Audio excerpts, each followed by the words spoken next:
We begin today's shiur 7 lines from the top of Daf Samach. We continue with the discussion concerning who a Kohen Gadol is allowed or not allowed to marry. On the side of the Gemara, before we begin the actual text, we have a topic heading which reads, Kohen Gadol shenosa anusas chavero ma din havlad. A Kohen Gadol who married a woman that was raped by someone else. What is the status of the child that results from that union of the Kohen Gadol and that raped victim? According to Rav Ben Yaakov, the child is a cholol. A cholol is a person whose father, though a Kohen, he himself has been rendered unfit to be considered a Kohen, and he's called a cholol. The Chachamim feel, their opinion is, that the child is kosher. Of course, based on previous shiurim, we know that a Kohen Gadol is commanded by the Torah to marry a woman that is a basula, not a woman that has experienced intimacy already. So in this case, he's marrying a woman that he technically should not marry, and hence the question in this Gemara revolves around the child. HaGemara mevareres my taimo shel haTanai. The Gemara will clarify, will investigate what is the reason for the respective Tanaic opinions. So now we continue in the Gemara text itself. This is a quote from Nun Tes Amud Beis. The arrow to the immediate left-hand side of the Gemara indicates thusly, and you can look back on Nun Tes Amud Beis, you'll see where this quote comes from. Anusas chavero umefutas chavero lo yisa. A Kohen Gadol shall not marry a woman raped by someone else. This is, of course, in contrast to the case of the woman who was raped by the Kohen Gadol himself and then subsequently married her. Here, the Kohen Gadol is marrying a woman raped by another man. V'im nasa, and if he does marry her, Rabbi Elazar ben Yaakov oimer, Havlad Cholol. According to Rabbi Elazar ben Yaakov, the child is a disqualified Kohen. He's a Cholol. V'chachomim oimrim Havlad Kosher. The Chomim disagree and hold that the child is acceptable. The following marking is accompanied also with a Roman numeral 1 and 2, and under the Mivneh heading, you can see we've indicated this, and they are Shnei Lishonos Rav Huna, 2 versions of Rav Huna. So we continue. Omar Rav Huna, Omar Rav, Halacha Rabbi Eliezer ben Yaakov.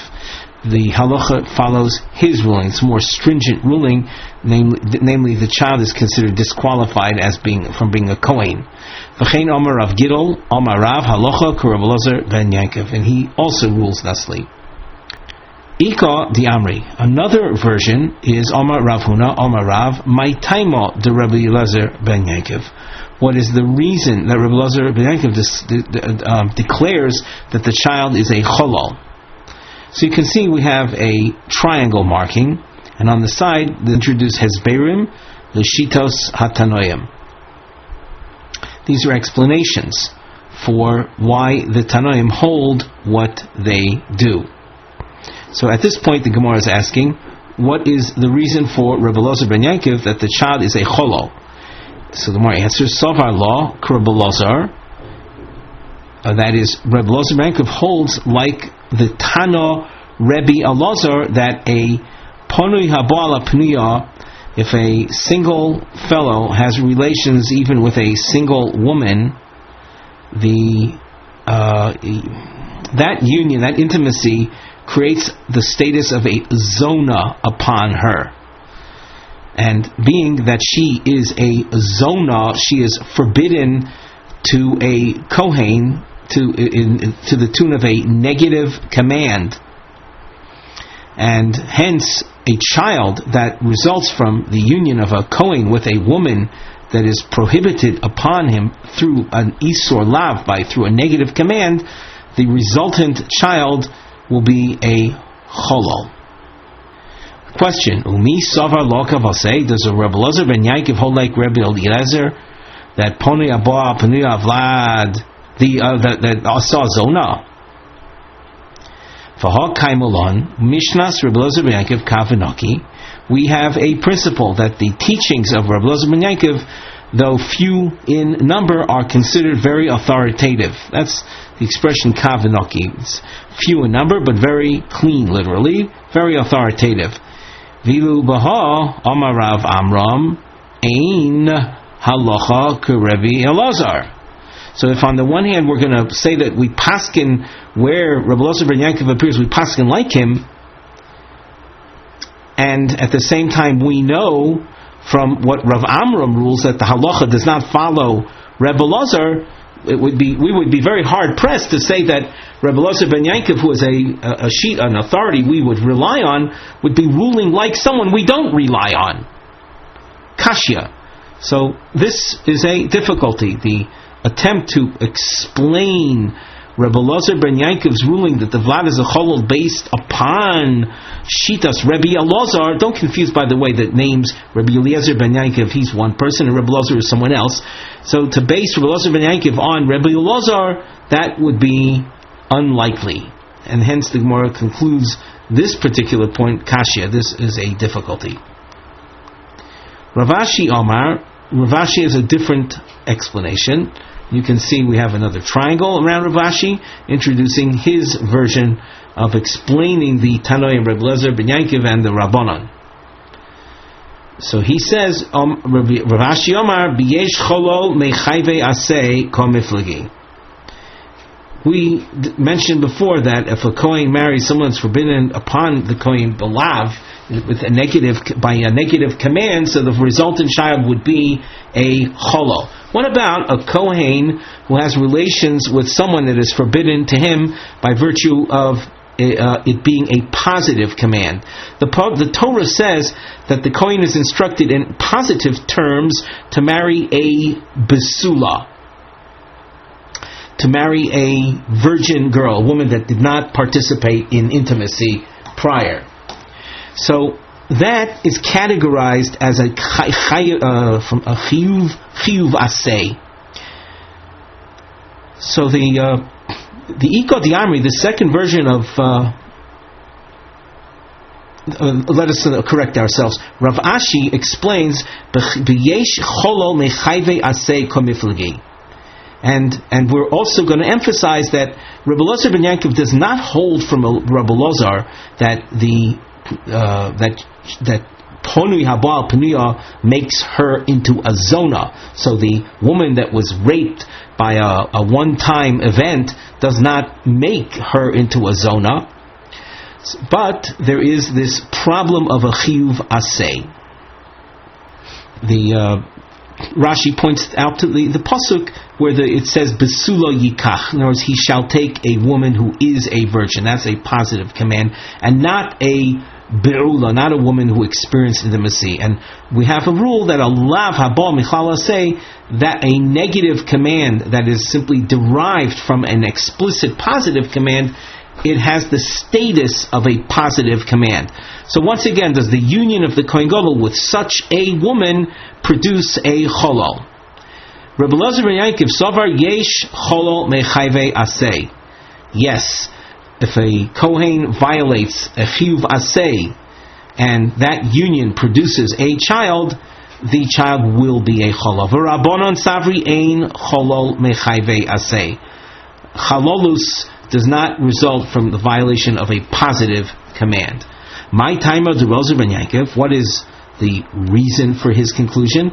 Tichtiv Almona Urusha V'Chalola Zoina Es Eile Lo Yikach Ki'im Besula V'Chulei. Now that was Posuk Yud Dalid. In Posuk Tesvav it says V'Lo Yichalel Zaroi Be'amov. That Posuk of Chalolus, that he's warned, don't enable your children to become Chalolim, kulhu, is referring to everything that was mentioned in the previous Pasuk and Pasuk Yudalid. And in Pasuk Yudalid, mention was made of Ki'im Besula, that he is commanded in a positive sense to marry a Besula. And if he marries a woman who was raped, she's no longer a Besula. and hence the child will become a cholol. The Rabbanon who disagree with the Rav Yehonasan Berger looking at the same pasuk, they say Eile hifsik inyan. If you look back at the pasuk, you see we dashed underline on a few lines up the word Eile. That word is mafsik. What does that mean? It's mafsik. What appears after the Eile? After the Eile, it says ki'im basula. So the basula is separated from the first part of the pasuk, almona, grusha, v'chalola, zona. Those are negative commands, but basula is a positive command. And then Eile blocks, it separates the basula from the rest, and as a result, the halolus that's referred to afterwards only refers to the first part of the pasuk, not that which comes after the word Eile. The Rashi, a few lines up from here, says Eile hifsik inyan, dechtiv Eile boser chayve lavin. The word Eile appears after the chayve lavin, lashminan Eile shehein chayovim lavin, chalukin midin chayve asay. So that the women that are prohibited on basis of a lav, of a negative command, so that will produce chalolos. But a woman who's prohibited on the basis of a positive command, like the issue of the virgin woman, that is not going to be a cause for a cholol. We continue. Rav Elazar ben Yaakov Omar, the word Eile, it's not there lahapsik, it's limute nida. Eile means these, it's a limitation expression. So we say these kind of women would produce chalolos, but not a nida. That even though a nida, a woman who's experienced her monthly female cycle, is strictly prohibited even to her own husband, nevertheless, a man who has relations with his wife who's a nida, and if he's a kohen, the child will not be a cholol. Keman azla ha desanya. We have a Tanaic source, and we want to know, like whom does it follow? So it says, Me'ela ata isa cholol, vi ata isa cholol mi nida. From the women that are prohibited in the pasuk, chalolos results. But chalolos does not result from a kohen husband that has relations with his wife. So, Keman, Rav Elazar ben Yaakov. This source that makes the distinction that the examples mentioned in the pasuk create chalolos, nida does not. That seems to be like Rav Elazar ben Yaakov, the Shlita we just saw before the source.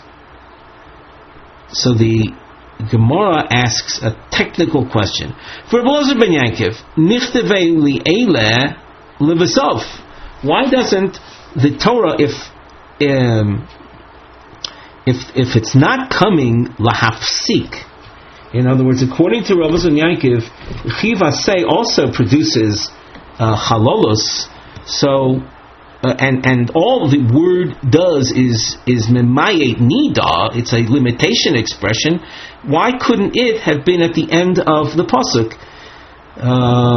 So the Gemara ends off kashya. This remains a difficulty for, and Rashi explains, for Rav Ashi that had given his explanation of the machlokas Rav Elazar ben Yaakov and the Rabbanan based on the word Eile, so that it comes out according to Rav Elazar ben Yaakov, the word Eile could have been written at the end of the pasuk, and all the same points that he made would have still been learned.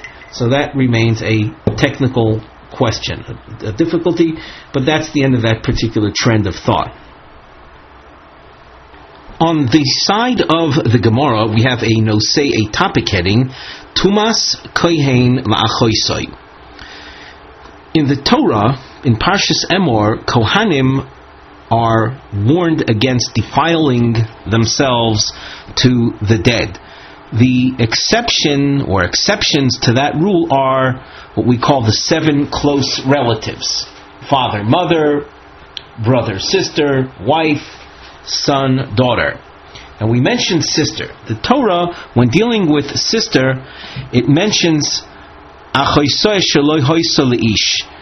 sister that is not married. Once the sister of a Kohen is married and she dies, so the Kohen is not to defile himself to her.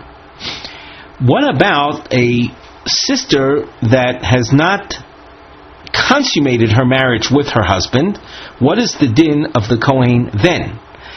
The type of woman we're describing, or the stage of marriage, is the arusa, the initial stage of marriage. In Jewish law, we've mentioned this many times in the past, there's a two-stage entrance into marriage. And the first stage, where she is married but the marriage has not been consummated yet through intimacy, that stage is called arusa. So now we continue in the Gemara itself after the slash mark. Tonu Rabbanan, achoisoi arusa, a sister of a kohen who is an arusa.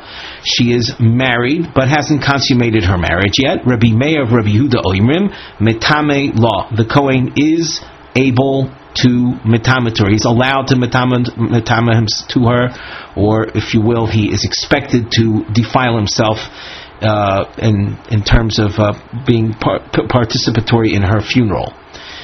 Rabbi Yossi, Rabbi Shimon oimrim ein metame law. And these two authorities say no. Anusa umefuta divrei hakol ein metame law. If the sister of the Kohen has been raped or has been seduced, now in this case she is no longer a basula. The pasuk describes achoso habasula asher lo hoyso leish. Basula is a virgin. She has been raped. So that's either anusa or mefuta, or seduced. So divrei hakol ein metame, there is no argument. In that case, a Kohen is not able to metame to his sister that died. Metame means to defile himself, to be in the, we'll say, in the participatory in her funeral. When we speak about a funeral, we're talking about the Kohen being in the same room or under the same roof or overshadowing as the deceased. Number 3, umukas eitz ein metamela divrei Rabbi Shimon. A woman who is a mukas eitz, this too we've discussed in the past. She has, been the victim of impact in her female reproductive area, whereby her basula status, her virgin status, would be affected by virtue of the impact that happened, as opposed to actual sexual contact.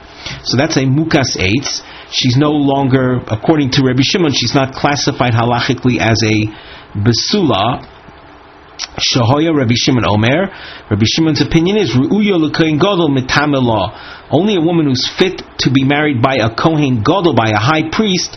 So a woman like that would be eligible for tuma on the part of her brother, the kohen, a common kohen. Don't confuse matters here. A kohen gadol is not allowed to defile himself to any of the close relatives that we mentioned before. But in order for a Kohen hedyot, a common Kohen, to be allowed to defile himself to his deceased sister, she has to be a type of woman that a Kohen Gadol would be able to marry. She'ein ruya l'Kohen Gadol ein metam. If she's not fit for a Kohen Gadol, then the Kohen hedyot is not allowed to metame to his deceased sister. Take note of the fact that Rabbi Shimon here appears by himself, whereas in the previous discussion, in this source, Rabbi Shimon was accompanied by Rabbi Yossi. They were dealing with Achoso Arusa, and Rabbi Yossi and Rabbi Shimon were in agreement with regard to Achoso Arusa, not allowed to metama.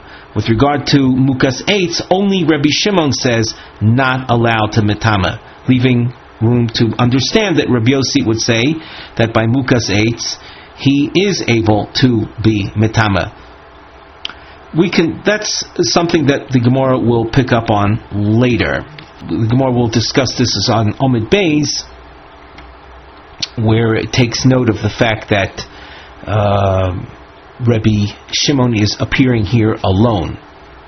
Number 4, Bulgaris metame law divrei kol adam.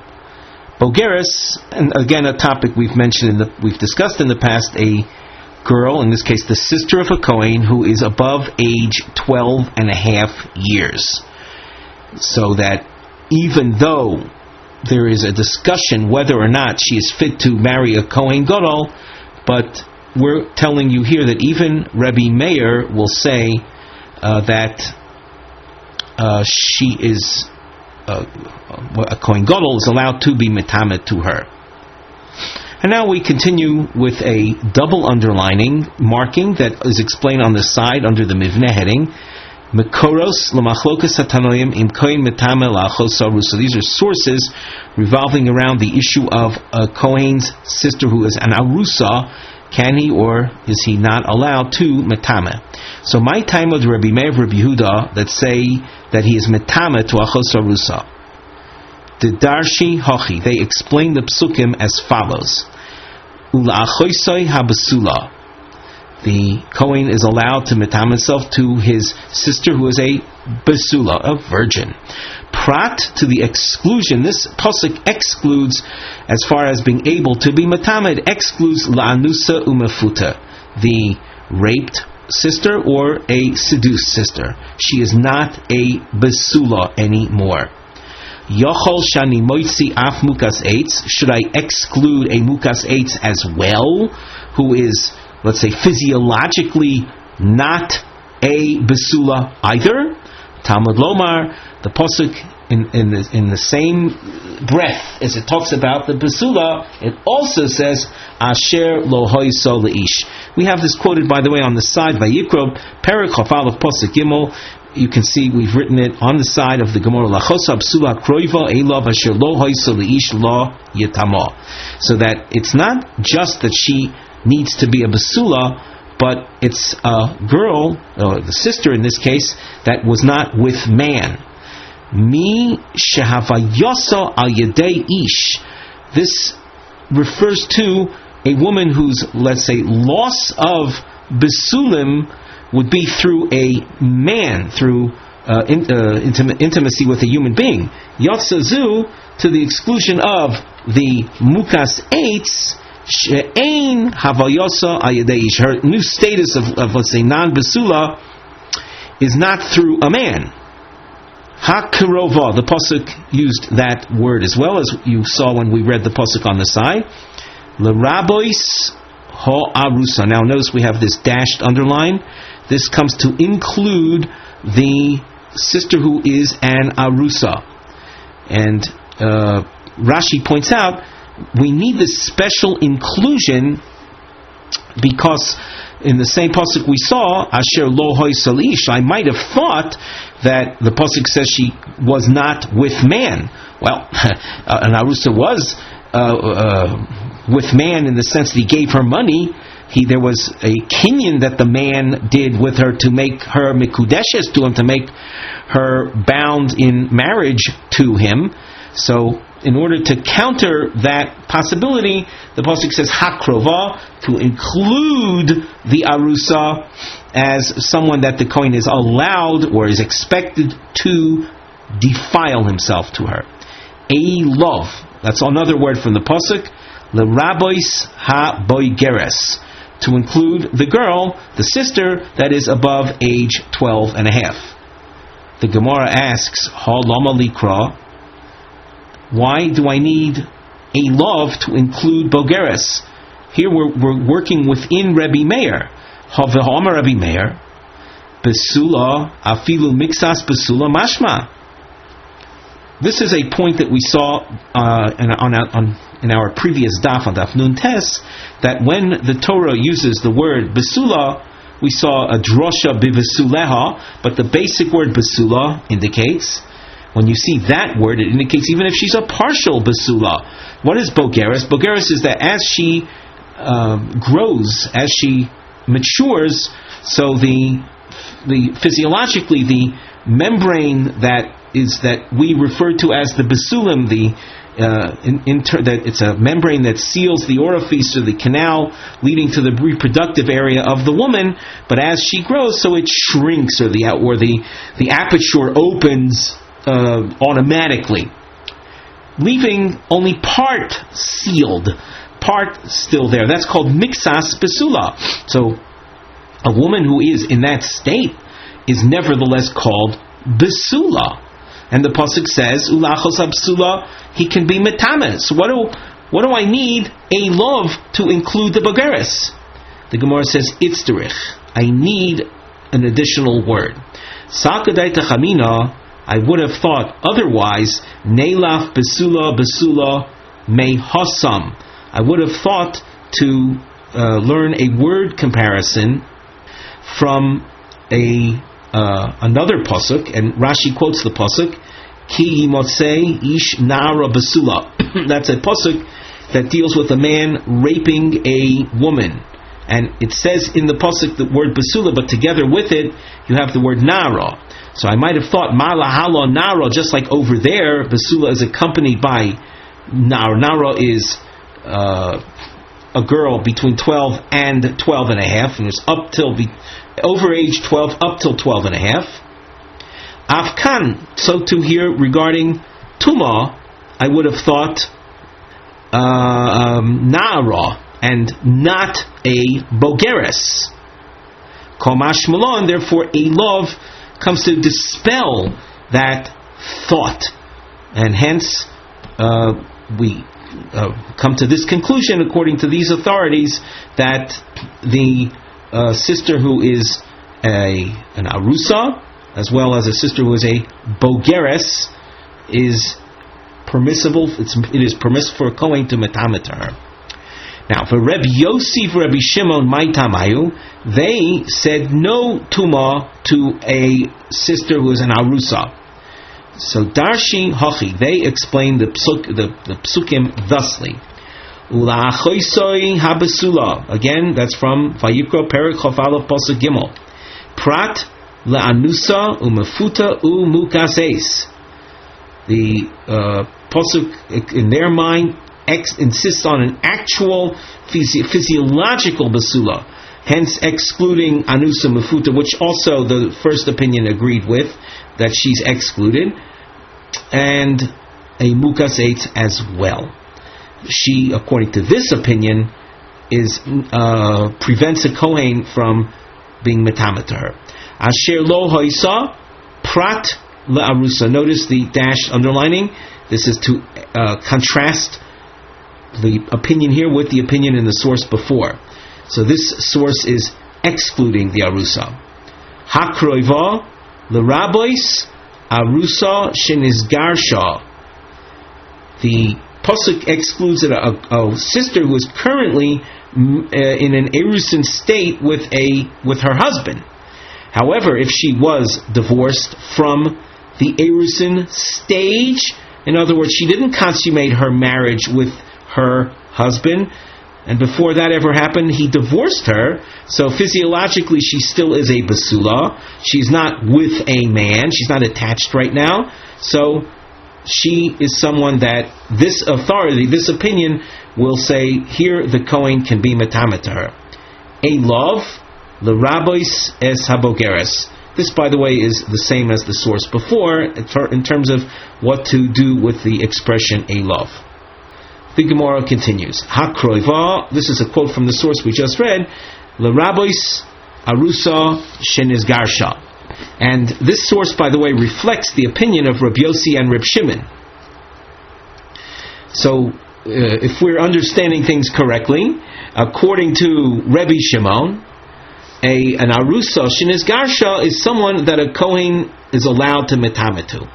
The Gemara asks at the top of Omid Beis, Rabbi Shimon, but Rabbi Shimon himself said, and we saw this in the source from we're about a third of the way up from the bottom of Samach Omid Aleph. We saw Rabbi Shimon saying, Ru'uya l'kohen gadol metamala, she'ein ru'uya l'kohen gadol ein metamala. Now, a woman who was divorced, even if she was divorced only from erusin, she is not fit for a kohen gadol. So, why is it then that a kohen is allowed to metamet to her? According to Rabbi Shimon, a woman who's not fit for a kohen gadol is a woman that a kohen hedyot cannot be metamet to. The Gemara answers, Shaini Hasam, the case there involving tum'ah is different. The Ravi Rachmana Kroiva. The word Kroiva comes to include this specific case, namely of Arusa Shenis Garsha, even though she's not fit for a Kohen Gadol. Well, if you're into including women that are really not fit for a Kohen Gadol, liachi mukas eitz nami Ravi. So why not include the mukas eitz, the victim of impact, as well as suitable for Kohen to matama too? The Gemara says krova equals achas velo shtayim. Krova is in the singular, so it's including one kind of woman and not two.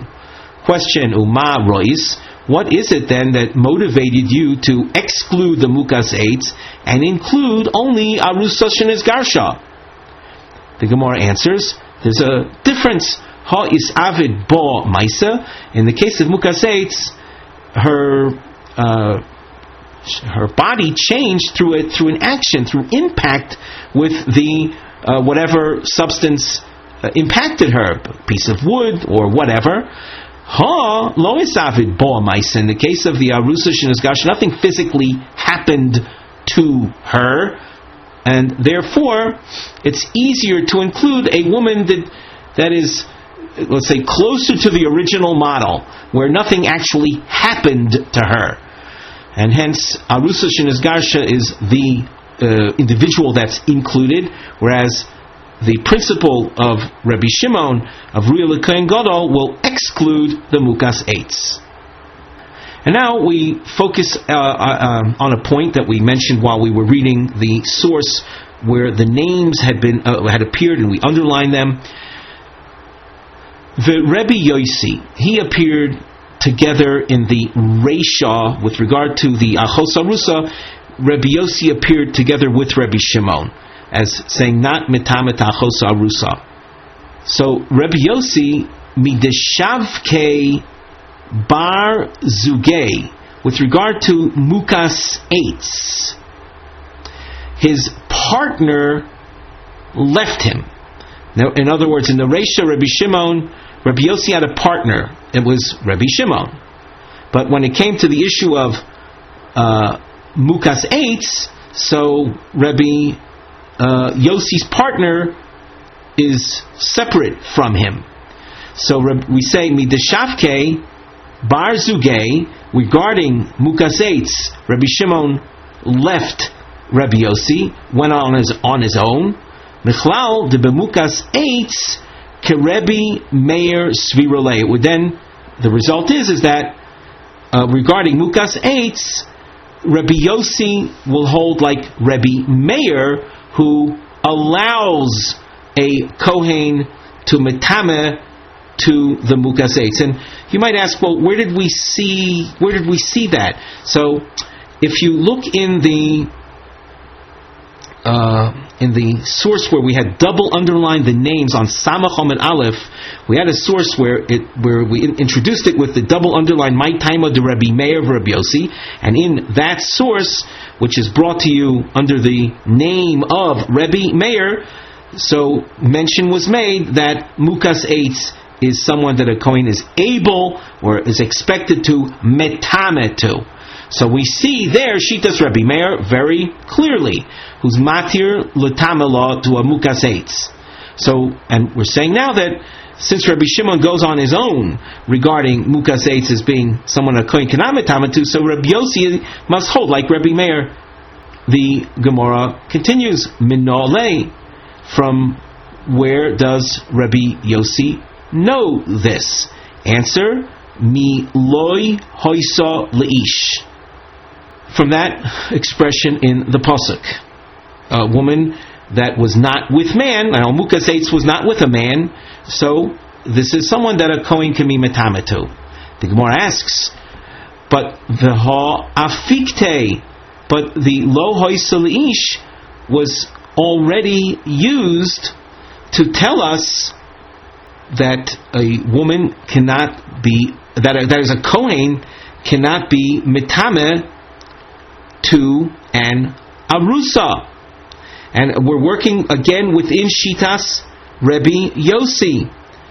you can see on Samach Amud Aleph, 4 lines from the bottom where the double underlining appears. You see Reb Yossi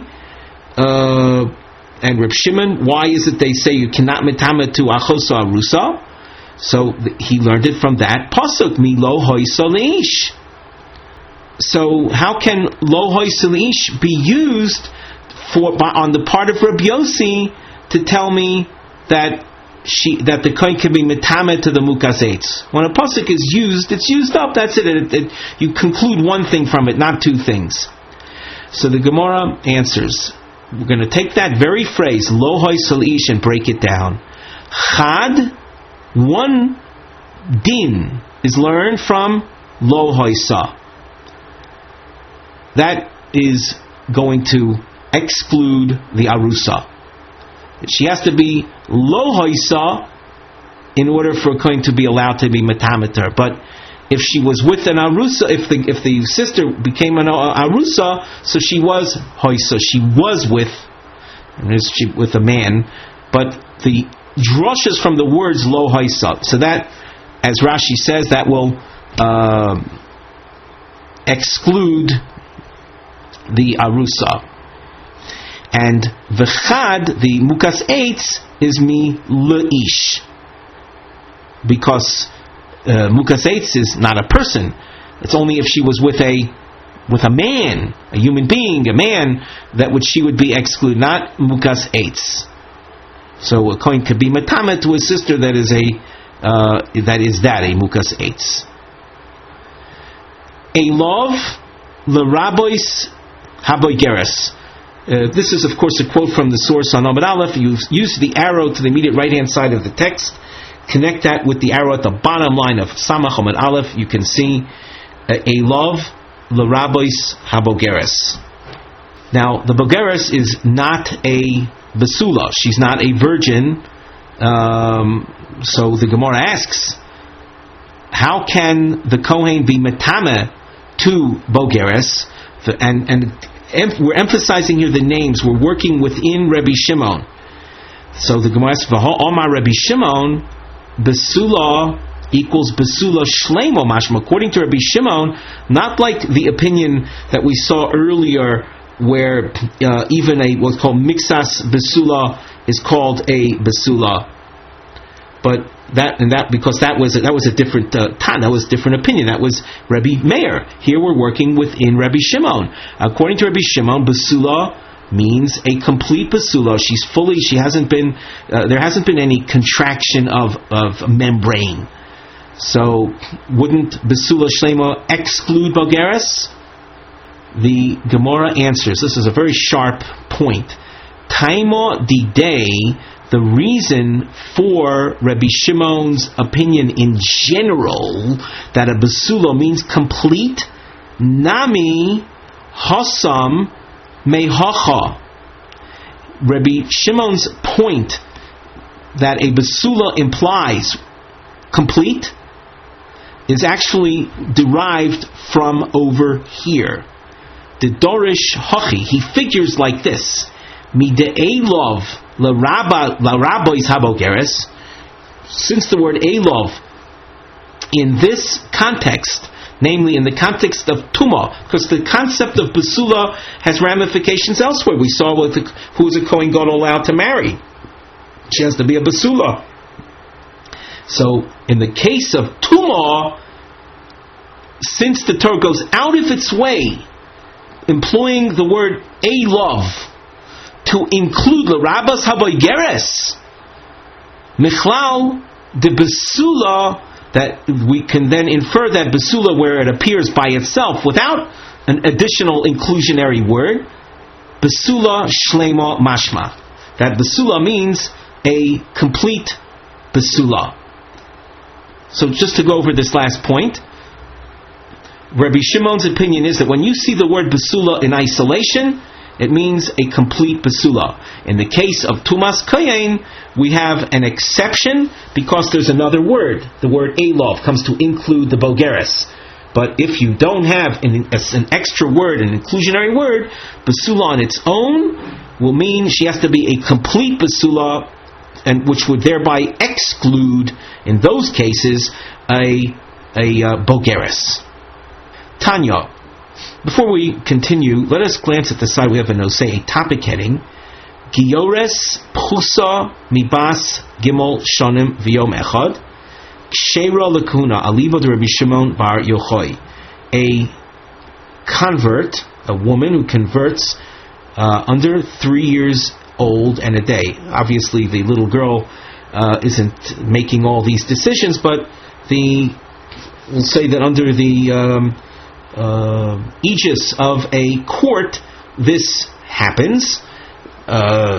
This could take place, for example, if a Gentile family decides to convert altogether. So the Gentile parents bring, and they have a toddler girl under 3 years old, less than 3 years old in a day.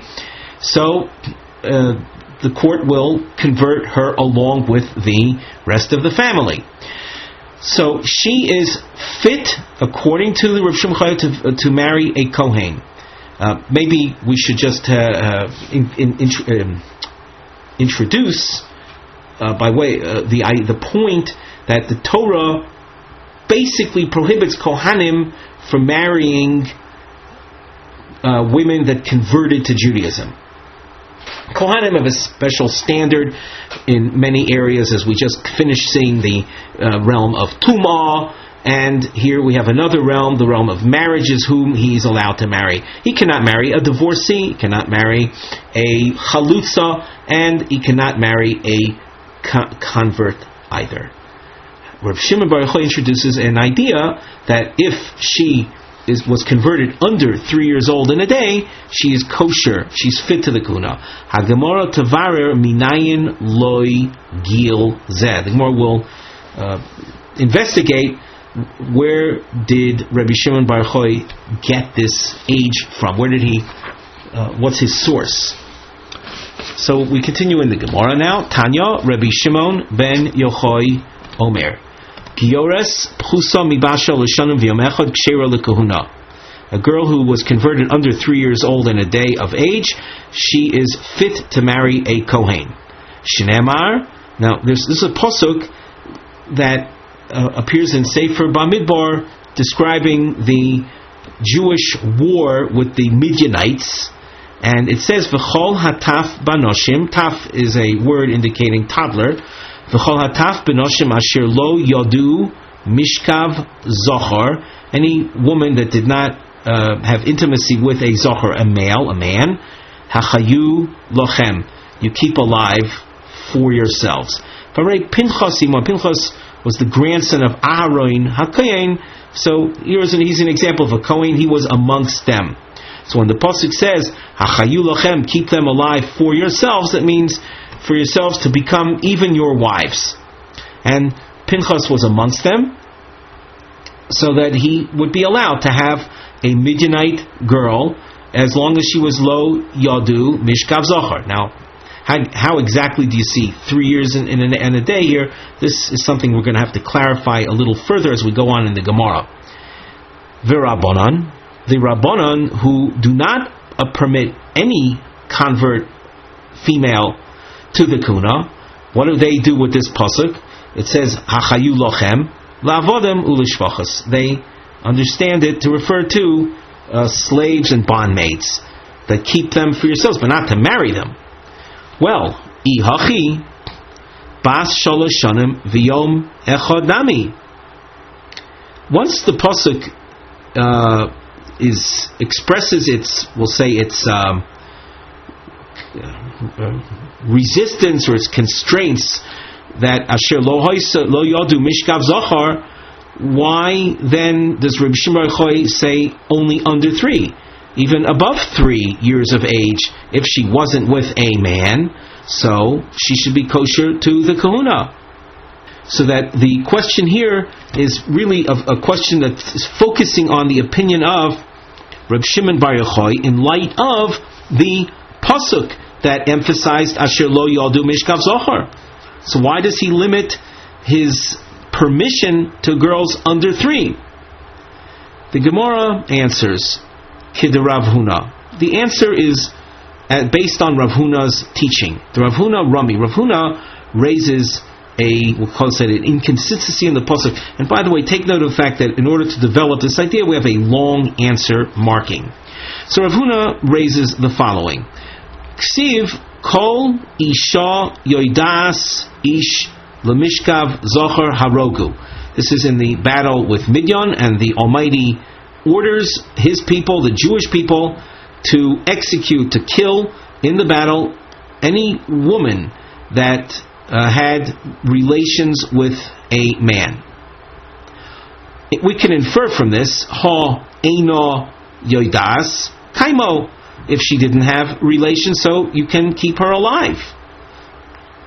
And here we have the word isha, you can see was dashed, underlined. That implies an adult woman. Michlal, we can infer then the hataf, when it comes to a toddler, bein yadu, bein lo yadu, kaimu. When it comes to toddlers, even if they did have relations, intimacy with a man, they can be maintained. Just to go over this point again, the pasuk itself says, an adult woman that had relations, you must kill. However, a toddler, Midianite, even if she had relations, you can maintain.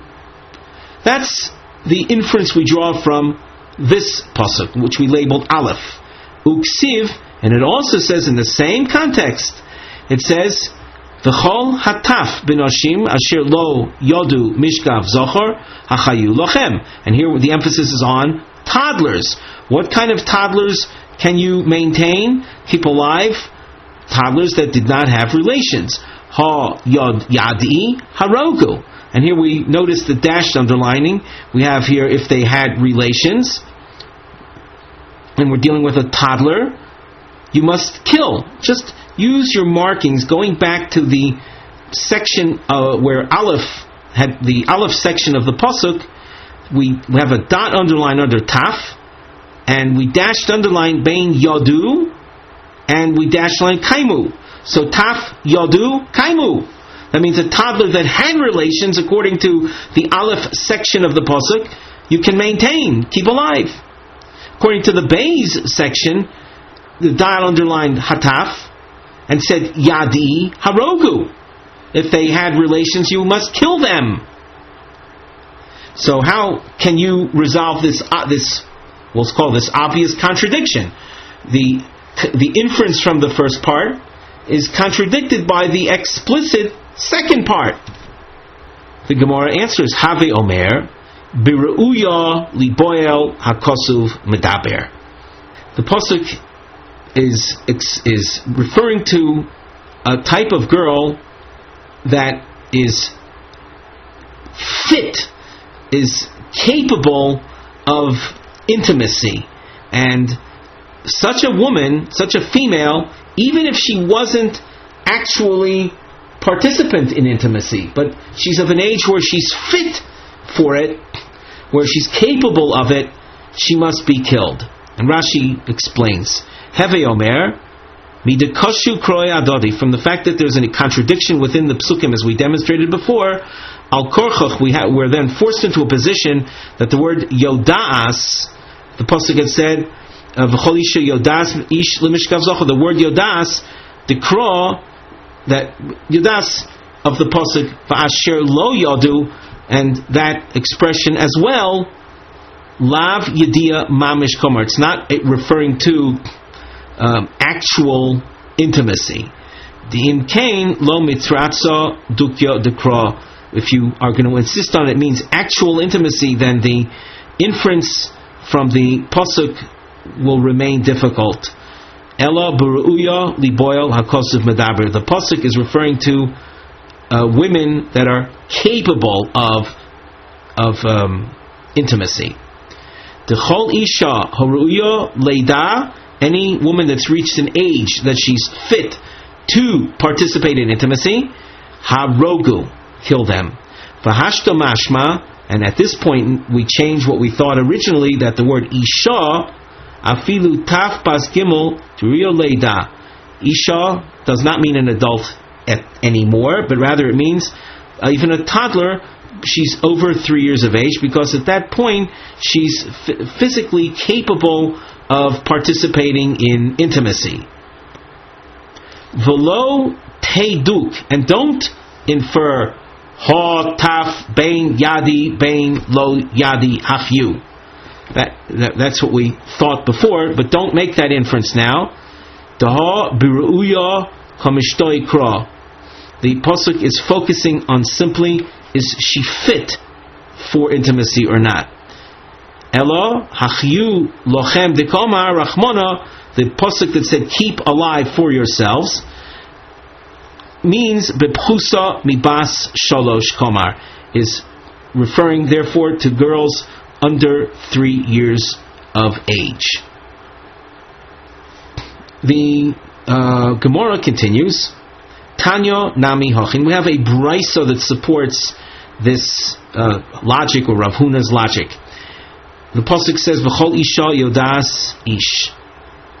A woman that is yodas ish. What does that mean? Beruya liboyal hakosim medaber. It's referring to women that are fit to experience intimacy.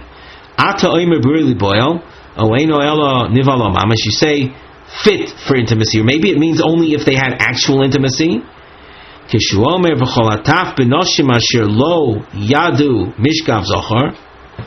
When the pasuk says all toddlers that did not have relations, Heve Omer Beruya Liboyal Hakosuf Medaber. It therefore points us in this direction to conclude that the pasuk is interested only in, is she fit to be participant in intimacy or not. We have a Rashi, Kishu Omer, just a couple lines above. Kishu Omer v'chol hataf asher lo yadu hachayu ha isha. However, when it comes to not a taf but an older woman, afapi shelo yada harogu. Even if she didn't have intimacy, you kill. Heve beruya liboyal komishtoi kro. From this we see that we're talking about the potential of bi'ah. That is the only factor that is of concern. So now, when we look at the situation in a total picture, according to Rav Shimon Bar Yochai, the women that were incapable of intimacy, so they were kosher for kohanim, and they would be kept alive. If, however, they were above that age 3, they were hence capable of being participatory in intimacy, so they would not be fit for the kahuna. Mino yadi, how did they know? We're not dealing with people that had driver's licenses and their birth dates on it. So the Gemara answers. The answer takes a few lines to develop. Omar Rav Huna bar Bizna, Omar Rav Shimon Chasida. He'evirum lifnei hatzitz. They passed the girls captured in the Midianite war. They passed them in front of the tzitz. The tzitz is the head plate, a golden head plate worn by the Kohen Gadol, and they would be passed in front of this appurtenance. Kol sheponeh morikos biyodua shehi ruya liboyal. Any girl whose complexion changed. This is a miracle. Rashi says neis haya, and poneh morikos has to do with a complexion type change. So she is a girl that is capable of intimacy. Kol she'ein poneh morikos biyodua she'ena ruya liboyal. If, however, she keeps the same color, then it shows us that she is too young. She's incapable of intimacy. Omar Rav Nachman, Simin la'avera hadroikin. The telltale sign of someone who is engaged in immorality is they will suffer from hadroikin. And in hadroikin, during this ailment, poneha morikos, there's a change in complexion. Kayotze b'davarata omer, in a similar sense, we have the following: Vayimtzeu miyoshvei Yavesh Gilad arba meas nara basula asher lo yodu ish lemishkav zachar. This is a quote from Sefer, from the book of Judges, from Sefer Shoftim, which was this pasuk features the event of what we know of the battles resultant from the Pilegesh Begiva story. And in that time of the story that is called Pilegesh Begiva, we're not going to get into the background. That is something that anyone who's listening to this year can do by simply opening up the book of Judges and reading it, whether in the original or in a translation. You'll see the whole story. But it was an event that took place that resulted in a series of intense battles between the rest of Klal Yisrael and the tribe of Binyamin. And in those battles, the people of a place called Yavesh Gilad were killed. All of these people of Yavesh Gilad were killed because they didn't come to participate in the war against Binyamin, like the rest of the Jewish people. And in that particular story, so the women folk that were not that were still virgin, they were given over to the few remaining men from Shevet Binyamin, from the tribe of Binyamin, to be wives. So the pasuk reports that they found amongst the remnants, the survivors of the battle or the execution of the people of Yavesh Gilad, 400 Na'ara Basula. These are Na'ara women, girls between the age of 12 and a half, that are still virgin, that had not had any relations. Mino Yadi. Well, so like we said before, in the Midian case, how did you know? How do they know here? Omar Rav Kahana. So here the procedure is different. We're not going to be using the tzitz. Omar Rav Kahana. Hoshivum al pi chovis shel yayin. They had these girls sit on a barrel of wine. Be'ula, if she had intimacy, so then the wine scent that would rise through her body from her bottom, where we say she's been opened as a result of her intimacy. So recha nodef, you can sense through her mouth a wine aroma.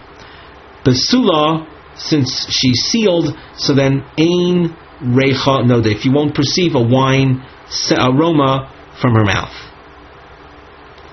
The Gemara asks, V'na'avrinu lifnei tzitz, why not have the young women from Yavesh Gilad walk in front of the tzitz like we saw before? Omar Rav Kahana, Breder of Nasan, L'rotzain lahem ksiv, L'rotzain v'lo l'puranis. The pasuk says regarding the tzitz, it has to be something that is l'rotzon. L'rotzon means for the purposes of peace, for the purposes of tranquility, of pleasantry. And that's what the tzitz is for, not for something that will end up being devastating.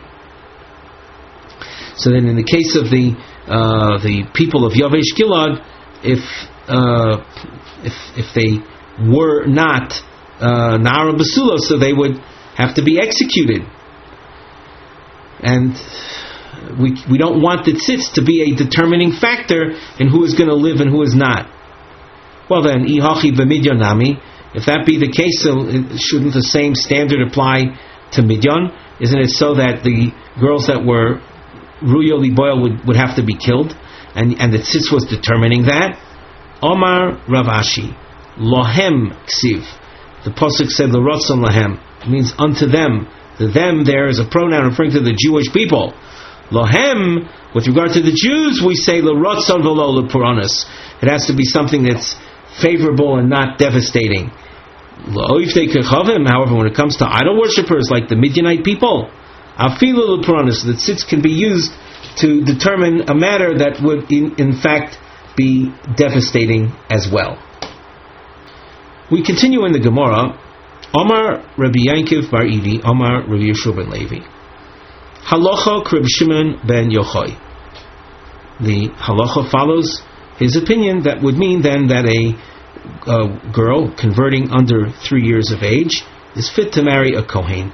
Omar Le Rabbi Zera Rabbi Yankiv Bar Ivi. Befeiru Shmi'alach o Michlolo Shmi'alach.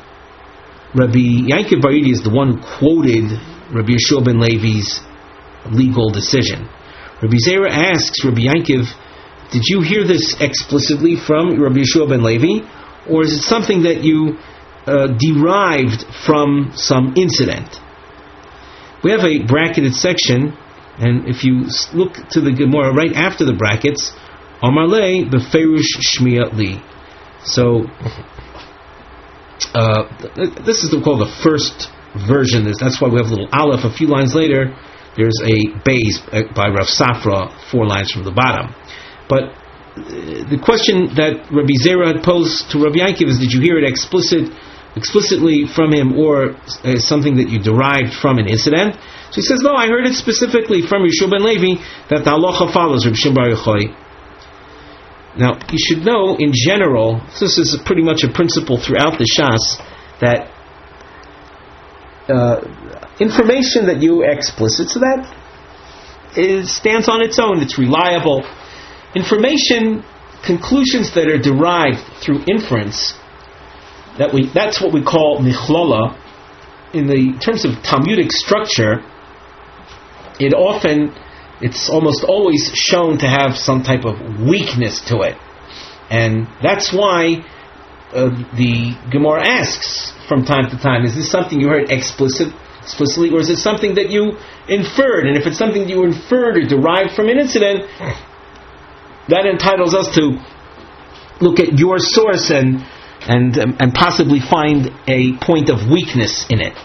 So with that introduction in mind, we go back to the bracketed section. The question had been asked, did you hear it, that the ruling is to be like Rabbi Shimon bar Yochai in an explicit fashion from Rabbi Yeshua ben Levi, or from some type of incident? So in the brackets, my klola, what might have been that incident? The Amar Rabbi Yeshua ben Levi, and here we underline his name because he is the basis of Rav Yankiv Bar Ivi's ruling. He was quoting Rabbi Yeshua ben Levi. So there was an incident in which Rabbi Yeshua ben Levi said, Ir achas hoysa beretz Yisrael. There was a city in the land of Israel, Shekora Olea Ar. There was a doubts, skepticism, questions raised about its purity, its genealogical purity. Vishogar Rebbe es Rebbe Ruminus, and Rebbe was Rebbe Yehuda Hanasi, the editor of the Mishnayos, who lived at the end of the Tanaic period. So Rebbe sent Rebbe Ruminus, that's the man's name, Rebbe Ruminus, Ubodka, he checked out the community, Umotza Ba, and he found in that community Bas Giores Pchusa Mibas Shalosh Shana V'Yom Echad, and he found a girl who was the daughter of a woman who had converted to Judaism from under 3 years of age, that married a Kohen. V'hichshira Rebbe Lakuna, and Rebbe declared her kosher for the kahuna. And Rashi adds over here, V'chshira hinicha tachas bailo kohen, and he left her with her husband the kohen.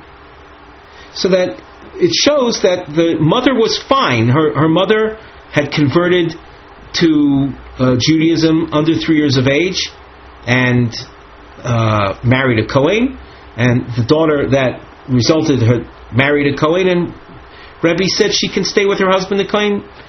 If there was any problem with a Gyoris Kusami Bashal Shonim V'Yom Echad, then her marriage to a kohen would have resulted in children that are unacceptable to the kahuna. But you see, that wasn't the case. So this story would seem to indicate that conversion under 3 years of age is acceptable to the kahuna. Well, Rabbi Yankiv Bar Idi answers Rabbi Zera and says, Omar lei befeirush mili. Tells Rabbi Zera, I heard it explicitly from Yehoshua ben Levi that the halacha follows Rabbi Shimon Bar Yochai. Gemara asks, well, v'imech lo lamai, and if it had been based on that story, what's the weakness there? If, in other words, what question could Rabbi Zera have possibly raised if the ruling was based on that story? The Gemara answers, Dilmo shiny hasa, maybe it's different over there. Hoyel v'insiv, maybe because she already married the Kohen, so we want them to, we don't separate them. HaRav Yehonasan Berger, both Rav Rabbi Yochanan agree, Bulgaris and Mukaseitz lo yisa, a Bulgaris or a Mukaseitz should not marry a Kohen Gadol. V'im nasu nasu, but if they do marry, so it's considered all right. It's considered sufficient for us to let them stay together. So what do we see? We see that since the couple already married, so there's we'll say a different standard than that which we would say at the outset as a lichatchila. So the same thing involving the Giores Pchusami Bashal Lashonim. The Gemara says that would not be a reason. This concept of Hoyel v'insiv would not be a reason to find a weakness in that story. Hachi hashta. How can you compare the din of Rav and Rabbi Yochanan with regard to the Bulgaris and Mukas Eitz to the story involving the Gioras Pchusami Bashal Lashonim V'Yom? How can you compare them? Bishlama Hasam. I can understand over there in the Rav and Rabbi Yochanan incident of Hoyel v'insiv, there we say, well, since they're married, let them stay married, because Saifa Liyos Bulgaris Tachtov, a Kohen Gadol who marries, let's say, the first choice type of woman, a woman who is not a Bulgaris, a younger than a Bulgaris, she's going to become a Bulgaris anyway under him, meaning while he's married to her. Or Saifa Liyos Bu'ula Tachtov. Or what are you concerned about that she's not an actual basula, she's a mukas eitz, but she's going to become a non-virgin anyway after she marries the Kohen Gadol. So we'll call her chesroinus, or lackings, namely the Bulgaris or the mukas eitz status that she has now, they would happen anyway, even if the Kohen Gadol had married a proper girl. However, regarding a Giores Pchusami Gimel, if she wasn't okay as a first choice, what would she be? What classification would she have? If she's not okay, she would be classified as a zona. The Torah says that a kohen is not to marry an isha grusha, a chalola, or a zoina. That's a word found in the Torah. And that word, amongst other things, applies to convert women. Women that convert. It's a halachic status. It's not a physiological status. So, in the case of the conversion, Saifa liyoy zoina tachtov, would you say that she's going to become a zona anyway? Absolutely not. Therefore, the story involving the city that Rabbi Shua ben Levi told us about, that there had been questions raised about its purity, and Rebbe Ruminus was sent, and he found that in that city there was the product of a union of a kohen with a gyaros under 3 years of age, and he was machshirid, that the hechshir there was not because she had already married, but rather because that's a first choice. It's a perfectly okay state at the outset. So if you, in terms of following the back and forth of this Gemara, it's an interesting, what we see here is something interesting in that, generally speaking, if you get information that's not beferish, we usually do find a weakness in it. In this case, had it not been told to Rabbi Yankiv Bar Idi explicitly, but he was relying on that story, we would have also come to the same conclusion that the halacha is like Rabbi Shimon Bar Yochai. We continue in the Gemara. This is we'll see a second version. Rav Safra Masni Lo Michlala Ve Kashyale. Rav Safra had the version that Rabbi Yankiv Bar Idi derived Rabbi Yeshua ben Levi's ruling based on the story, not hearing Befeirush. And then he raised the question, maybe I can't really rely on that story with the city. Maybe the acceptance there is because they already had married. And like we saw by Rav and Rabbi Yochanan. So that you can't really rely on that story. Umeshani le hachi. And then he responded like we just did. That over there, by the ruling of Rav Rabbi Yochanan, we can afford to be lenient because she's going to become a be'ula anyway. Not so in the case of the Gioras Plusa Mibal Shel Hashanim. There, you can't say she's going to become a zona anyway.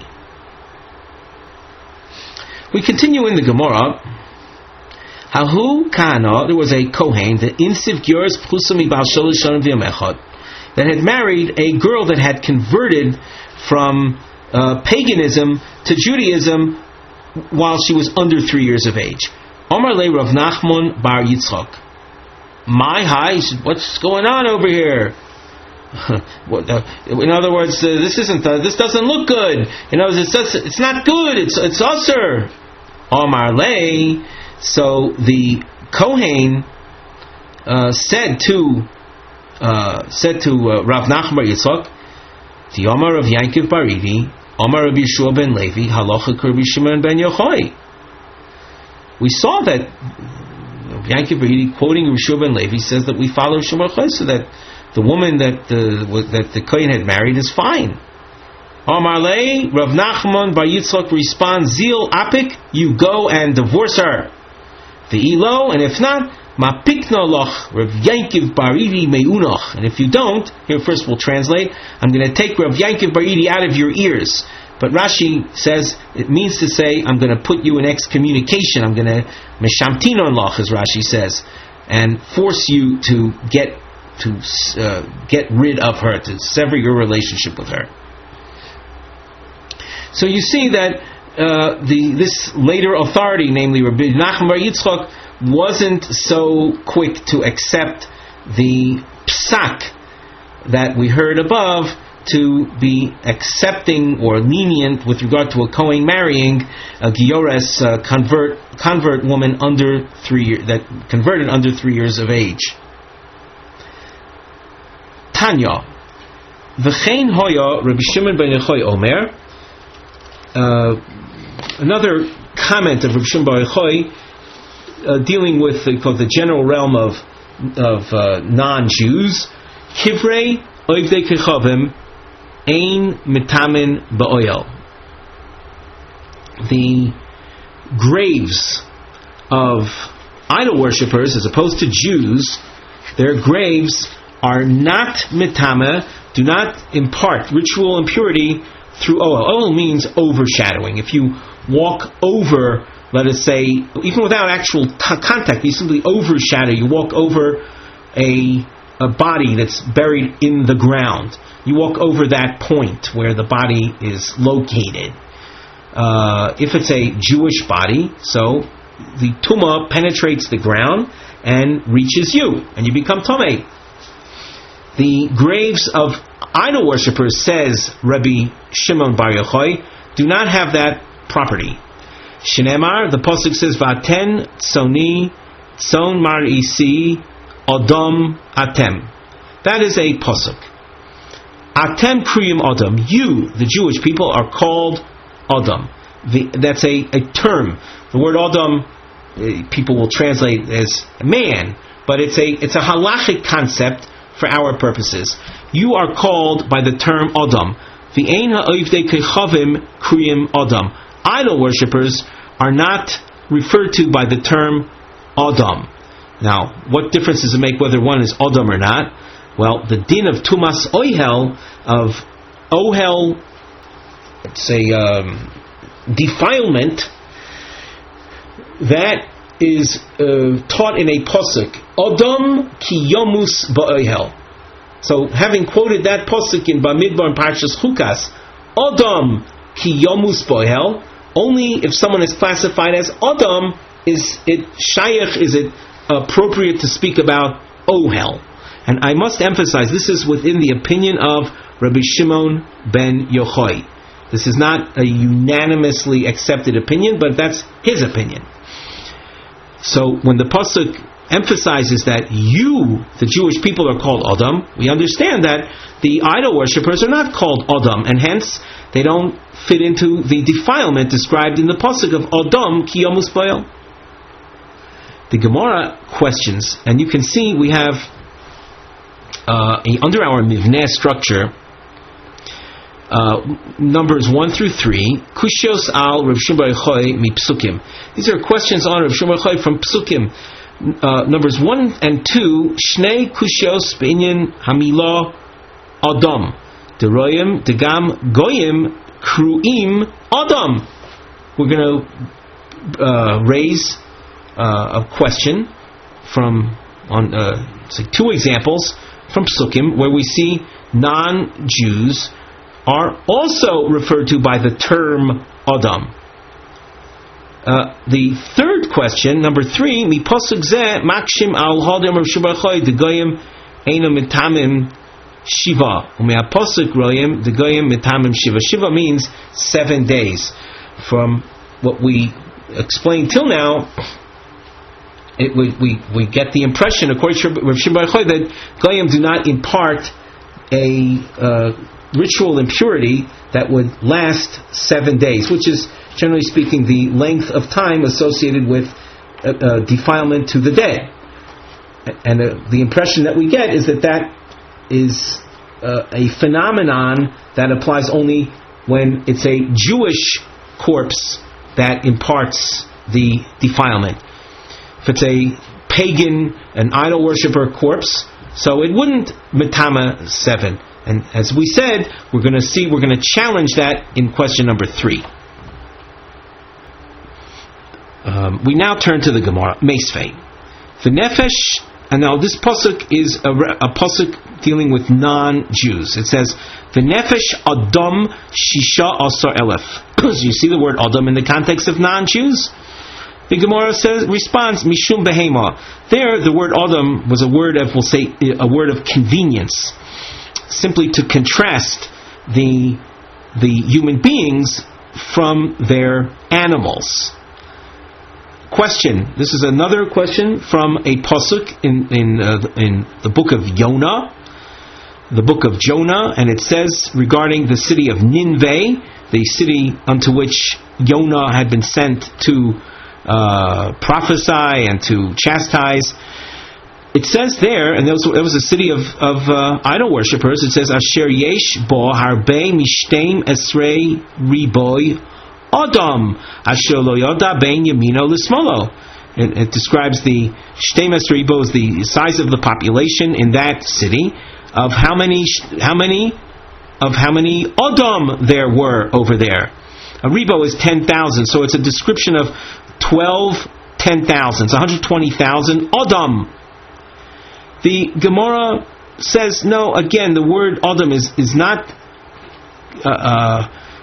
used there to, let's say, serve as a category of people, but it's used in contrast, mishum behemo, because there was also a description of the behemos, the animals that were there. That was an innumerable number of animals. So in contrast to that, the word Adam is used to describe the human beings, but not to suggest that Adam is in fact a halachic category that would include idol worshippers. Number 3. Kol hoireg. Now this pasuk we should emphasize is from the Midian battle that we mentioned earlier. It says, Kol hoireg nefesh v'chol noigea b'chalal tischato. We look at Rashi on the second of the narrow lines, Kol hoireg nefesh, b'Midian ksiv. This pasuk is in the context of the Midian battle. Umidaboru tumas shiva, and from the fact that there is a 7-day defilement that is described there, alma metamu. So you see that they do impart tumah. Why did Rav Shimon Bar Yochai say that the kivrei ovdei kechavim are not metama ba'ohel? The Gemara answers, Dilma iktil chad misrael. The reason for the tumas shiva is because there might have been one Jew that was killed. And it's the Jew that is the reason for the Tumas Shiva, the 7-day defilement period. V'Rabbanan, what are the Rabbanan who do not accept this whole approach, the approach taken by Rav Shimon Bar Yochai? What do they say? They respond and they say, Lo nifkad mimenu ish, no one was killed, no Jew was lost. Rabbi Shimon ben Yochai, what does he say in response to that? The pasuk that says Lo nifkad mimenu ish equals la'avera. That's a reference to there was no one that behaved immorally, that had any illicit intimacy.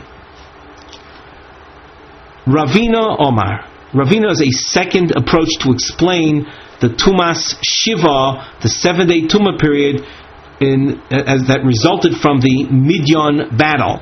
Ravina Omar, he explains, Nehide Ma'atinu Kro Me'atmuye Ba'oil. Granted that the Gentiles, the idol worshippers, were excluded from defiling in the Ohel context. The Ohel context means the overshadowing phenomenon.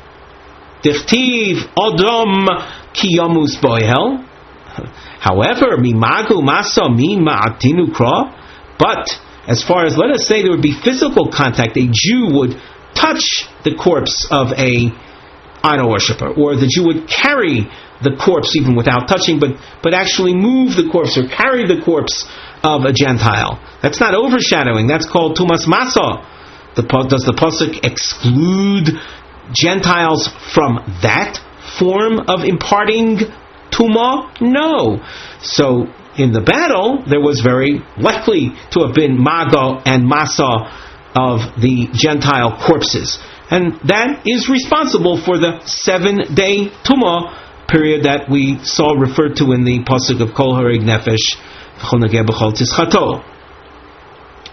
So with that, we basically have these we'll call two defenses that are labeled Aleph and Beis, and on the side of the Gemara under the Mivneh heading, we had noted these are Shnei Tshuvos Avur of Shimon Bar Yochai Alha de Hikshu Olav Me'aposik Tischato. These are two responses to the question that was raised from what we called number 3 in our markings.